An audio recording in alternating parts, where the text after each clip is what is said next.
মার্কিন president Donald ট্রাম্পের সঙ্গে শুক্রবারের বৈঠকের কথা নিকট ভবিষ্যতে হয়তো ভুলতে পারবেন না ইউক্রেনের প্রেসিডেন্ট ভ্লাদিমির জেলেনস্কি। এবার তাকে পদত্যাগ করতে বলা হলো আমেরিকা থেকেই। মার্কিন সিনেটর লিন্ডসে গ্রাহাম তাকে পদত্যাগ করার আহ্বান জানান। ভারতীয় সংবাদ মাধ্যম এনডিটিভি বলছে, হোয়াইট হাউসের ওভাল অফিস শুক্রবার এক নজিরবিহীন ঘটনার সাক্ষী হয়। পূর্ব নির্ধারিত বৈঠকে বসে ইউক্রেনের প্রেসিডেন্ট ভ্লাদিমির জেলেনস্কিকে রীতিমতো ধুয়ে দিয়েছেন আমেরিকার প্রেসিডেন্ট ডোনাল্ড ট্রাম্প।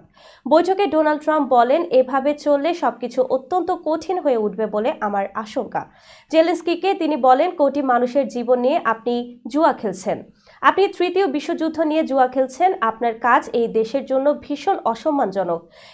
এবার মার্কিন সিনেটর লিন্ডসে গ্রাহাম জেলেনস্কিকে পদত্যাগ করার আহ্বান জানান। এর জবাব এবার কড়া ভাষায় দিলেন জেলেনস্কি।